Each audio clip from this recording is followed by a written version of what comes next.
ஓம் சாந்தி. ராஜயோகினி சகோதரி ஆஷாவோடு நம்முடைய ஒரு கலந்துரையாடல் ரொம்பவே பலனளிக்கக்கூடியதாக இருக்க போகுது. ராஜயோகினி சகோதரி ஆஷா அவர்கள் இந்த பிரம்மா குமாரிகள் அமைப்போடு நீண்ட நெடுகாலம் இணைந்திருக்காங்க. ஓம் சாந்தி ரெட்ரீட் சென்டர் டெல்லியினுடைய இயக்குனராக இருக்காங்க. சகோதரியை இங்கு அடைந்ததில் மிக மகிழ்ச்சி. ஓம் சாந்தி. திதி, கேள்விகளுக்குள் நாம் போகிறதுக்கு முன்னாடி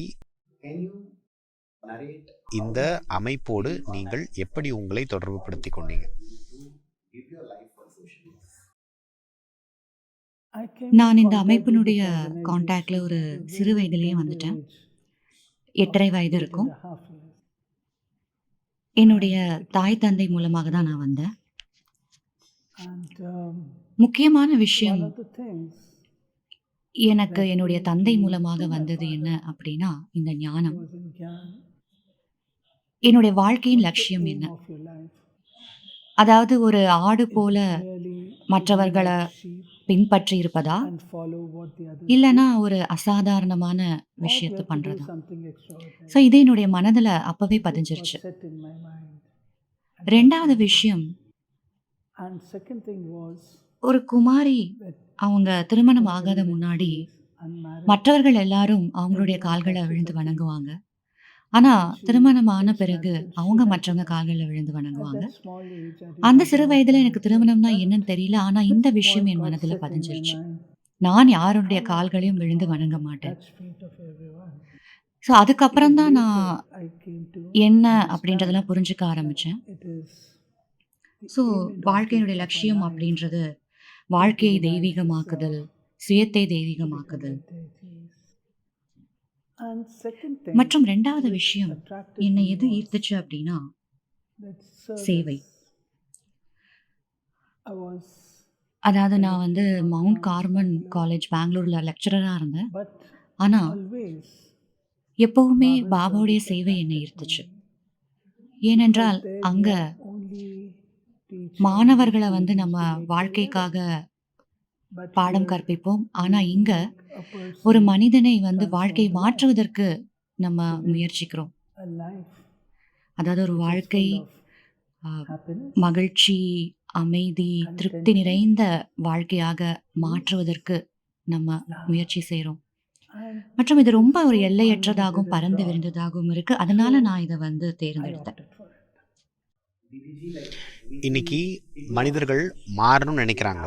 அவங்களுக்கு மாறினால் என்ன பெனிஃபிட் அப்படின்னு தெரியும், மாறுவதனுடைய அட்வான்டேஜ் தெரியுது. ஆனால் அவங்களால மாற முடியல. அப்போ எப்படி தன்னை மாற்றிக்கொள்வது? மாற்றிக்கொள்வதனுடைய சீக்ரெட் என்ன? பாருங்க, பொதுவாகவே மனிதர்கள் மாற்றத்தை விரும்புறதில்ல. ஏன்னா அவங்க அவங்களுடைய கம்ஃபர்ட் ஜோன்ல தான் இருக்க விரும்புறாங்க. ஏன்னா மாற்றம் வரும் பொழுது புது புது விஷயங்கள் வருது, அதை அவங்க அட்ஜஸ்ட் பண்ணணும், சகிச்சுக்கணும். அப்போ நிறைய விஷயங்கள் இருக்கு. அதனால அவங்களுக்கு பயம் வருது. ஸோ ஏதாவது மாற்றத்தை கொண்டு வந்தாங்க வாழ்க்கையில அப்படின்னா எப்படி அதை எதிர்கொள்ள போறாங்க அப்படின்னு. அதனால அப்படியே இருக்க விரும்புறாங்க. நான் இதுல சந்தோஷமா தான் இருக்கேன் அப்படின்னு நினைச்சுக்கிறாங்க. ஆனா யாரு உண்மையாவே மாற்றத்தை ஏற்றுக்கொள்றாங்களோ அவங்க அதை முன்னேறாங்க. ஏன்னா மாற்றம் அப்படின்றது முன்னேற்றத்தை கொண்டு வருது. யாரு வாழ்க்கையில் ஏதாவது செய்யணும்னு விரும்புறாங்களோ, யார் அதை வாழ்க்கையில அடையணும்னு விரும்புறாங்களோ அவங்க அந்த மாற்றத்தை கொண்டு வர விரும்புறாங்க. இந்த மாற்றம் அப்படின்றது உணர்தல் மூலமாக தான் நடக்குது. உணராம இருக்கும் பொழுது மாற்றம் அப்படின்றது நடக்காது. இப்போ என்னை எங்கேயாவது வந்து போக சொல்றாங்க அப்படின்னா நான் முதல்ல அந்த இடம் எப்படி இருக்குன்னு நான் பார்த்துப்பேன். அங்க இருக்கிற மக்கள் எப்படி இருக்கிறாங்க, நானும் என்ன மாற்றத்தை கொண்டு வரணும் எனக்குள்ள நான் பேசிப்பேன். ஸோ இந்த ஒரு உணர்தலை நான் கொண்டு வர முயற்சி செய்வேன். நான் என்னென்ன எனக்குள்ள கொண்டு வரணும், அதை அட்ஜஸ்ட் பண்ணுறதுக்கு நான் என்ன கொண்டு வரணும். ஸோ இறுதியில் ஸோ எவ்வளோ நான் வந்து மாற்றத்த கொண்டு வரேன்ற அந்த விருப்பம் அதுதான் வந்து முக்கியம். அப்போ ஒருத்தர் விருப்பப்பட்டா மட்டும் அவங்களால மாற முடியாது. Never. If someone is pushing me, then the change is going to be temporary. மீண்டும் நம்ம பழைய நிலைமைக்கு வந்துருவோம். இப்போ யாராவது நம்மள புஷ் பண்றாங்கன்னா நம்மளால மாற முடியாது. Pushing. It has to be from within. So உள்ள இருந்து அந்த விருப்பம் இருக்கணும். Desire. It has to come from. உள்ள இருந்து வரல அப்படின்னா அந்த மாற்றம் வந்து ரொம்ப தற்காலிகமானதா தான் இருக்கும். கொஞ்ச நேரத்துக்கு இருக்கும். Be there for a அதுக்கப்புறம் மீண்டும் பழைய while, நிலைமைக்கு again it போயிருவாங்க. comes back. ரெண்டாவது விஷயம், ஒரு மாற்றத்த கொண்டு வரணும் அப்படின்னா சில சமயம் வந்து நல்ல விருப்பங்களால கூட மாற்றத்த கொண்டு வருவாங்க. அந்த மாற்றம் வரும். Out of pure good wishes. ஆனா அந்த மாற்றம் வந்து நிரந்தரமானதா இருக்கணும். ஸோ அந்த மாற்றம் வந்து நிரந்தரமா இருக்கணும் அப்படின்னா அதுக்கு ஒரு உறுதி இருக்கணும். ஒரு லட்சியம் வேணும். இதுதான் நான் அடைய வேண்டிய லட்சியம் அப்படின்ற ஒரு உறுதி இருக்கணும். தடைகள் இருக்கும். ஆனா உள்ள விருப்பம் இருக்கும் பொழுது கண்டிப்பாக அதை நம்மளால தாண்ட முடியும். நீங்க ஏன் தியானம் பண்றீங்க? என்னுடைய சுய நன்மைக்காக. உங்களுக்கு என்ன நல்லது கிடைக்குது அதுல? என்னுடைய சுய நன்மைக்காக நான் தியானம் பண்றேன். பாருங்க, ஒரு நாள் முழுதும் நம்ம ஒரு வெளிப்புற உலகத்துல வாழ்ந்துட்டு இருக்கோம். நம்ம கூட அதாவது சுயத்தோட நம்ம தொடர்பு கொள்றதுக்கு நமக்கு சமயமே இல்லை. ஆனா நான் சுயம் தான் எஜமானன் அப்படின்னு சொல்றோம். இப்ப எஜமானன்னு நம்மனால வந்து கவனம் கொடுக்க முடியல அப்படின்னா எவ்வளோ நம்ம இந்த உலகத்துல வெற்றியுடையவர்களாக ஆக முடியும். In the external world. அதனால So நம்ம சுயத்தோட கனெக்ட் பண்றது ரொம்ப ரொம்ப முக்கியம். with the self மேலும் and also நம்ம இறைவன் கிட்ட இருந்து சக்தி அடைகிறதும் ரொம்ப முக்கியம். ஏன்னா because அவர் தான் வந்து அந்த சக்திகளுடைய உறைவிடமா இருக்கார். I நம்ம cannot மக்கள் கிட்ட இருந்து மனிதர்கள் கிட்ட இருந்து சக்தி நான் வாங்க முடியாது. drop வெளியில இருந்து அந்த down சக்தி from எடுக்க முடியாது. myself. ஏன்னா அதெல்லாம் ரொம்ப ஒரு சூக்ஷ்மமானதா இருக்கு. சக்திகள் அதெல்லாம் ரொம்ப சூக்ஷ்மமானதா இருக்கு. அது அப்படியே வெளியில கிடைக்கிறதா இல்லை. அதை வந்து நம்ம உருவாக்கி கொள்ள வேண்டியதா இருக்கு. இப்போ அதை டெவலப் பண்ணணும் அப்படின்னா நம்ம அந்த இறைவனோட தொடர்பு அப்படின்றது கண்டிப்பா வைக்க வேண்டியதா இருக்கு. அதனால நான் இந்த சேலஞ்சஸ் இந்த எதிர்கொள்ளணும் அப்படின்னா மனிதர்களை நான் வந்து அட்ஜஸ்ட் பண்ணிக்கணும் அப்படின்னா எனக்கு அந்த சக்திகள் தேவைப்படுது. ஸோ அதுக்காக தான் நான் இந்த தியானம் பண்றேன்.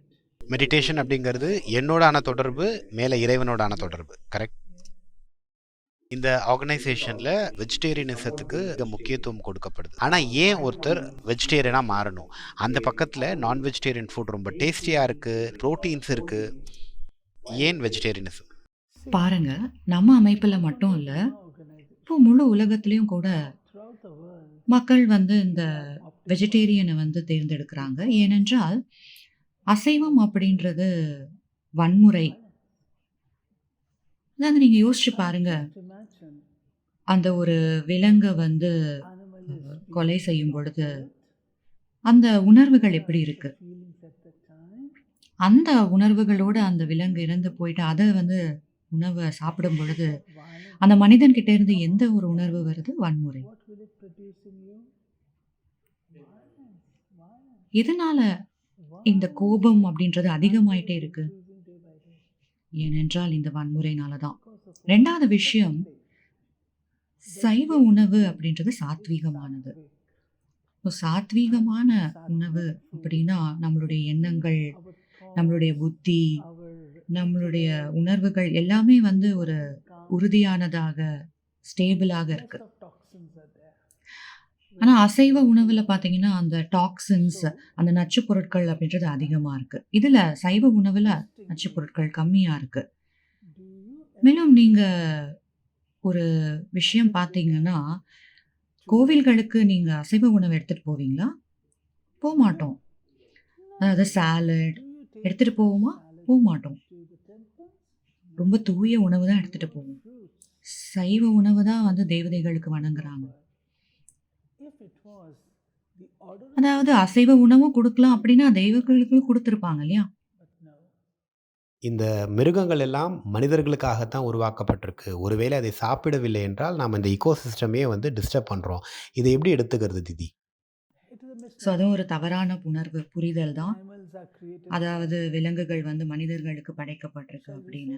இப்படி சொல்ல முடியுமா? மனிதர்கள் விலங்குகளுக்காக படைக்கப்பட்டிருக்காங்கன்னு சொல்ல முடியாது. அதாவது நீங்க பார்த்தீங்கன்னா, எவ்ளோ நிலம் ஒரு விலங்குகளுக்கு தேவைப்படுது. இல்ல எவ்ளோ ஒரு நிலம் வந்து சைவ உணவு உருவாக்குறதுக்கு தேவைப்படுது. ரொம்ப குறைவானது. அதனால இது வந்து ஒரு தவறான புரிதல் தான். அது வந்து மறக்கப்பட வேண்டியது. நீங்க உங்கள எப்படி பார்த்துக்கிறீங்க? உங்களுடைய செல்ஃப் கேர் பிளான் என்ன தீதிஜி? சுய கவன திட்டம். எனக்கு சுய ஒழுக்க முறைகள் நான் கடைபிடிக்கிறேன். எப்படி வந்து உடலுக்கு உடற்பயிற்சி தேவைப்படுதோ, அதே போல சுயம் கூட ஒரு கவனம் கொடுக்க வேண்டியது இருக்கு.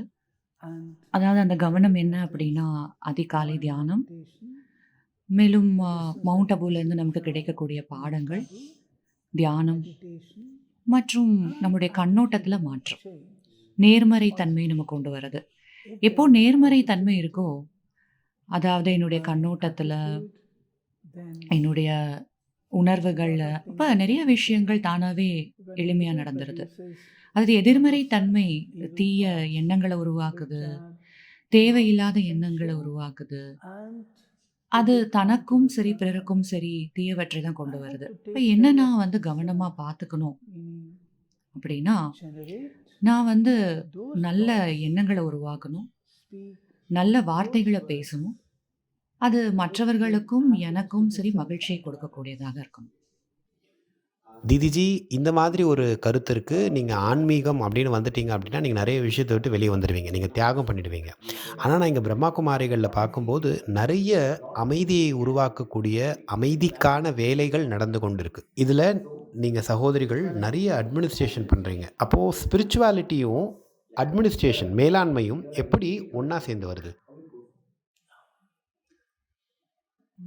இந்த அமைப்பினுடைய ஒரு முக்கியமான அழகான விஷயம் என்ன அப்படின்னா, நம்ம உலகத்த துறக்கிறதுக்கு இந்த ஆன்மீகம் சொல்லிக் கொடுக்கல. எதுக்காக நம்ம துறக்கணும்? இவ்ளோ அழகான உலகம். ஆனா, நம்ம எந்த ஒரு கலையை கத்துக்கணும் அப்படின்னா, இந்த உலகத்துல வாழக்கூடிய கலையை கத்துக்கணும். அதாவது அந்த கலை என்னன்னா, சமநிலையோட வாழ்வது. இப்ப நம்ம ஆன்மீகத்தை என்னுடைய வாழ்க்கை முறையாக கொண்டு வரும் பொழுது, நிர்வாகம் அப்படின்றது ரொம்ப எளிமையானதாக ஆயிடுது. கர்மயோகம் எளிமையாயிடுது. அதாவது நம்ம சொல்றோம் வொர்க் இஸ் வொர்ஷிப். தொழில் அப்படின்றது ஒரு வழிபடக்கூடிய விஷயம் அப்படின்னு. ஆனா அத நம்ம வார்ஷிப் ஆக்கிட்டோம். ஒரு போர்க்கப்பலாக ஆக்கிட்டோம். அப்ப அந்த போர்க்கப்பல நம்ம மீண்டும் வந்து ஒரு வழிபடக்கூடிய விஷயமாக ஆக்கணும். அப்ப நமக்கு ஆன்மீக வாழ்க்கை முறை வேணும். அதாவது நிர்வாகம் பண்றதுக்கு சட்டங்கள் இருக்கு. ஆனா, ஒரு முக்கியமான, அழகான ஒரு சட்டம். அதாவது அந்த சட்டம் என்ன அப்படின்னா அன்பு. நான் ஒரே விஷயத்த அன்பால கூட செய்ய முடியும்.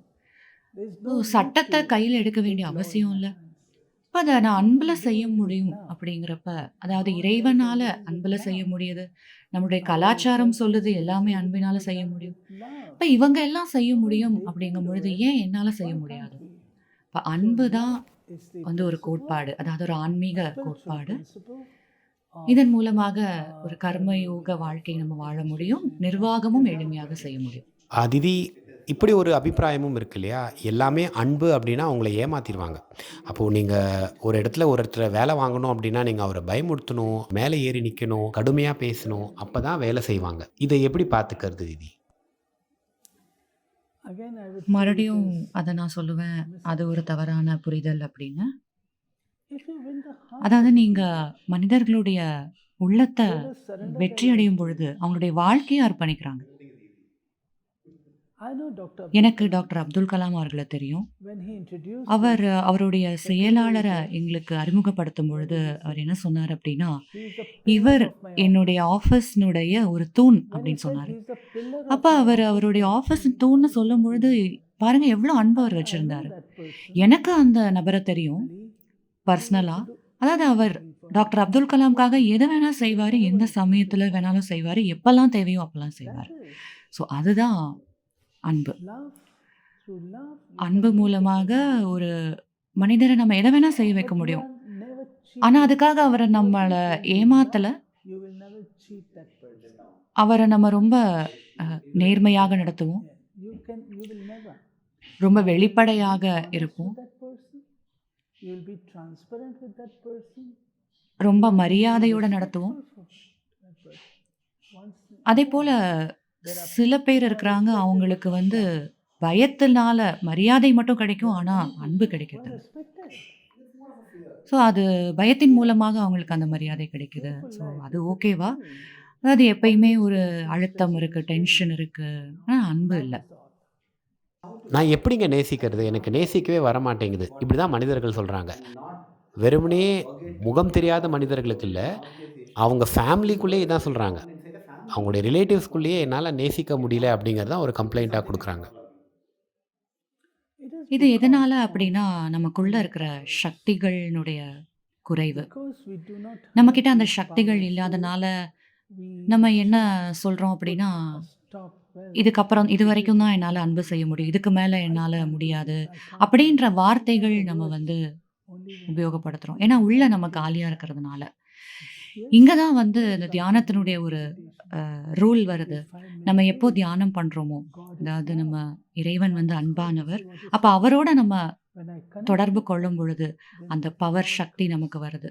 அப்போ அந்த சக்தி வரும் பொழுது மற்றவர்களையும் என்னால் ஒரு புரிதலோட பார்க்க முடியுது, என்னை போலவே பார்க்க முடியுது. ஒரு அனுதாபம் எனக்கு வருது, அவங்களையும் என்னால் புரிஞ்சுக்க முடியுது, அவங்களுக்கான உணர்வுகள் எனக்குள்ள இருக்கு. ஸோ இதெல்லாம் உள்ள எனக்கு எப்போ சக்திகள் இருக்கோ அப்பதான் வரும். அதை தியானத்தின் மூலமாக தான் நம்மளால உருவாக்கி கொள்ள முடியும். ஒரு சக்திசாலியான மனிதனால் தான் அன்பு கூட கொடுக்க முடியும். ரொம்ப தேங்க்ஸ் திதி, உங்களுடைய பகிர்தலுக்கு, உங்களுடைய அழகான அனுபவங்களுக்கு. நீங்கள் கடந்து வந்த பாதையெல்லாம் எங்களோடு பகிர்ந்து கொண்டீங்க. உண்மையில் சொல்லப்போனால் எங்களை அந்த பாதையில் கூட்டு போனீங்க. மனம் நிறைந்த நன்றி. ஓம் சாந்தி திதி. Welcome.